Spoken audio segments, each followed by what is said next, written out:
What if I told you the key to being more productive, more creative, and way less anxious was actually doing less? No, this isn't clickbait. This is the story of how I stopped burning out and started winning by slowing down. I didn't quit my job, live in a van, or delete my phone. I just stopped living on autopilot. Sound like a dream? It's real. And in this video, I'll show you how to start. One small change at a time. Chapter 1. The Hustle Syndrome. Imagine diving into a day full throttle. Your alarm blares, you gulp coffee while scanning emails, and by 9 a.m. you're already juggling a dozen tasks. In hustle culture, we wear busy like a badge of honor. Brené Brown even joked we'll need stadiums when 12-step meetings for busyaholics start. Every "how are you" is met with crazy busy or life is nuts. But here's a wake-up.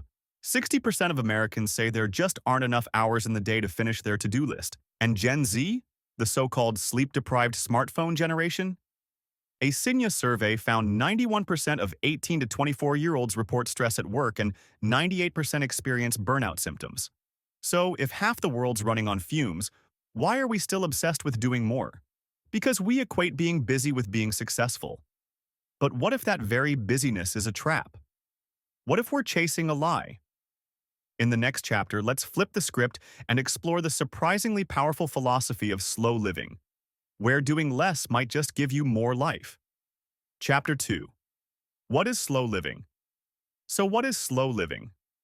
Think less doing, more being, less chaos, more clarity. It's not zoning out or being lazy. It's intentional living. As one writer said, it's not about doing nothing. It's about doing less but with more intention. Picture savoring breakfast without rushing, hearing birds outside, actually tasting your pancakes instead of inhaling them like a sleep-deprived gremlin. Slow living encourages joy in the simple, one thing at a time. Maybe it means pausing between tasks. Maybe it means saying no to commitments that don't serve you. It's like going back to Granny's porch, minus the ghosts. The fresh air, a book, a conversation, instead of 17 tabs and 3 chat bubbles. This isn't about giving up responsibility. It's about focusing on what truly matters. And believe it or not, your brain will thank you. Next, the science of why your brain loves rest. Chapter 3. The Science of Rest. Here's the crazy truth. Your brain loves breaks. Neuroscience says mental downtime replenishes motivation, boosts creativity, and enhances performance. Tim Kreider even said idleness is as indispensable to the brain as vitamin D is to the body. In Iceland, companies cut their work weeks to 35 to 36 hours, and productivity rose. In the UK, a 4-day workweek pilot resulted in lower stress, higher satisfaction, and company revenues didn't dip at all. Translation: work less, feel better, still crush it. Even Yale professor Laurie Santos, the happiness guru, teaches that simplifying life is key to beating burnout. Still think slowing down is lazy? Let's talk about why we feel so overwhelmed, even when we technically have more free time than ever. Chapter 4. The Busy Paradox. Here's the kicker. We're not actually as busy as we think. Modern chores? A 2-person household spent 58 hours on them in 1900. In 2015? Just 15 and a half. Work weeks? Mostly flat for decades. So why do we feel swamped? Because we've turned busy into a status symbol. We now wear stress like designer cologne. As Oxford prof Jonathan Gershony found, people who say they're busiest often aren't doing more. They just feel more overwhelmed. We're stuck in reaction mode. Pings, pings, pings. Research shows office workers spend more than half their day chasing emails and info, not even real work. And that overload creates busy brain syndrome. You feel scattered, irritated, and unable to switch off. Remember, a full schedule isn't success. It just means you're saying yes to too much. Coming up, what happens when you do the opposite? When you do less. Chapter 5. The Perks of Doing Less. Let's talk upside. What do you gain by doing less? First, more energy and creativity.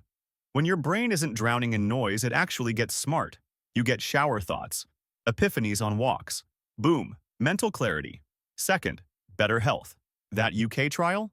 71% of workers reported less burnout, 39% less stress, and they slept better.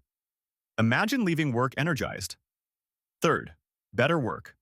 The fewer things you do, the better you do them. Mistakes drop.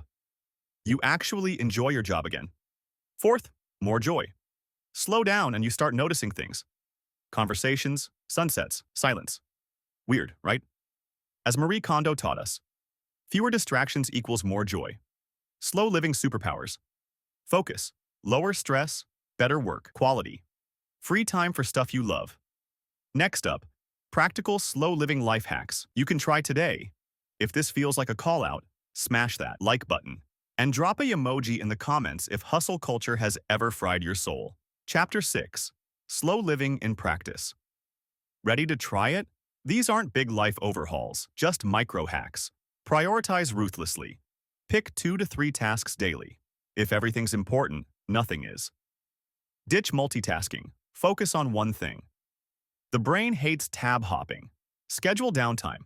Literally block empty time. Walks, doodles, deep breaths. Unplug regularly. Try 1 hour tech-free before bed. Dinner without a phone. Pure serotonin. Practice gratitude. Notice your coffee, your clean socks, your playlist. It rewires your brain. Embrace boredom. Do nothing. Seriously. That mental white space, that's where ideas live. You don't need to become a monk, just breathe. Start with 5 minutes. Next, you're not alone. There's a global slow living rebellion underway. Chapter 7. The Slow Movement. Slow living isn't a trend, it's a rebellion. Scandinavians have hygge, cozy joy.